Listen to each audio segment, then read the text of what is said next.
കേരളത്തിലെ കൗമാരക്കാരെ ഭ്രാന്തമായി സ്വാധീനിക്കുന്ന കൊറിയൻ തരംഗം ആദിത്യ എന്ന 16-കാരിയുടെ ജീവൻ കവർന്ന വാർത്തയായിരുന്നു കഴിഞ്ഞ ദിവസം പുറത്തുവന്നത്.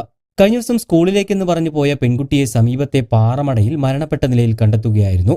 സ്കൂൾ ബാഗും ലഞ്ച് ബോക്സും അടക്കമുള്ളവ കരയിൽ വെച്ച നിലയിലാണ് കണ്ടെത്തിയത്. തുടർന്ന് ഇവ പരിശോധിച്ചപ്പോഴാണ് ആത്മഹത്യാ കുറിപ്പും കണ്ടെത്തുന്നത്. കിണർ പണിക്കാരനായ മഹേഷിന്റെയും ദിവ്യയുടെയും ഏക മകളാണ് ആദിത്യ. അടുത്ത കാലത്തായി സമൂഹമാധ്യമങ്ങളിൽ വരുന്ന കൊറിയൻ സംഗീതവും സിനിമയുമെല്ലാമായി വളരെയേറെ സമയം ആദിത്യ ചിലവഴിച്ചിരുന്നു എന്ന വിവരവും ഇപ്പോൾ പുറത്തു വരുന്നുണ്ട്. സംഭവത്തിൽ ഇപ്പോൾ ഞെട്ടിക്കുന്ന വിവരങ്ങളാണ് പുറത്തു വന്നുകൊണ്ടിരിക്കുന്നത്. ആഴ്ചകൾക്ക് മുൻപ് മാത്രം ഇൻസ്റ്റഗ്രാമിലൂടെ പരിചയപ്പെട്ട തന്റെ കൊറിയൻ സുഹൃത്ത് മരണപ്പെട്ടതിന്റെ മനോവിഷമത്തിലാണ് ആത്മഹത്യ ചെയ്യുന്നത് എന്നാണ് പെൺകുട്ടി കുറിപ്പിൽ വ്യക്തമാക്കിയിരുന്നത്. എന്നാൽ ഇങ്ങനെ ഒരു സുഹൃത്ത് യഥാർത്ഥത്തിൽ ഉണ്ടായിരുന്നതാണോ അതോ പെൺകുട്ടിയെ ആരെങ്കിലും കബളിപ്പിച്ചതാണോ എന്ന കാര്യത്തിലാണ് ഇപ്പോൾ ദുരൂഹതയേറുന്നത്. 4 പേജുകളിലായി ഇംഗ്ലീഷിൽ പെൺകുട്ടി എഴുതിയ കത്താണ് പോലീസിന് ലഭിച്ചിട്ടുള്ളത്. തന്റെ കൊറിയൻ സുഹൃത്തായ സംഗീതജ്ഞൻ ഈ മാസം 19-ന് ഒരു അപകടത്തിൽ മരിച്ചുവെന്നും ആ വിഷമം തനിക്ക് സഹിക്കാൻ കഴിയുന്നതിലും അപ്പുറമാണ് എന്നുമാണ് കുറിപ്പിലുള്ളത്. എന്നാൽ ഇങ്ങനെ ഒരു സുഹൃത്തിനെ ആദിത്യ ഇതുവരെയും നേരിൽ കണ്ടിട്ടില്ല. ഇൻസ്റ്റഗ്രാം വഴി മാത്രമാണ് ആദിത്യയ്ക്ക് സുഹൃത്തുമായി ബന്ധമുള്ളത്.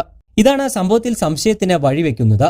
കൊറിയൻ സുഹൃത്ത് എന്ന പേരിൽ അടുത്തറിയാവുന്ന ആരോ ആദിത്യയെ പറ്റിച്ചതാണോ എന്ന സംശയമാണ് ഇപ്പോൾ ബലപ്പെടുന്നത്. കൊറിയർ വഴി കൊറിയയിൽ നിന്നും എന്ന പേരിൽ ആദിത്യയ്ക്ക് ചില സമ്മാനങ്ങളും ലഭിച്ചിരുന്നു. ഒരു വാച്ചടക്കമുള്ള സമ്മാനങ്ങളായിരുന്നു അത്. കൊറിയയിൽ നിന്നും നേരിട്ടൊരാൾ +1 വിദ്യാർത്ഥിനിക്ക് സമ്മാനങ്ങൾ അയക്കണമെങ്കിൽ അതിനു പിന്നിൽ മറ്റാരെങ്കിലും ഉണ്ടാകാനുള്ള സാധ്യത പോലീസ് തള്ളിക്കളയുന്നില്ല.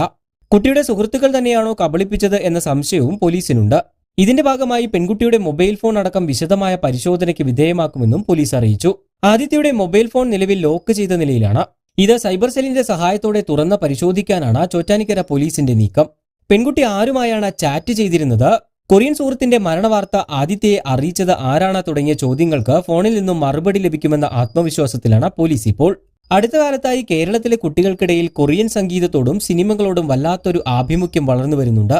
പലപ്പോഴും ഇത് കുട്ടികളെ സങ്കല്പലോകത്തെ പ്രണയങ്ങളിലേക്കും അപകടങ്ങളിലേക്കും നയിക്കുന്നു.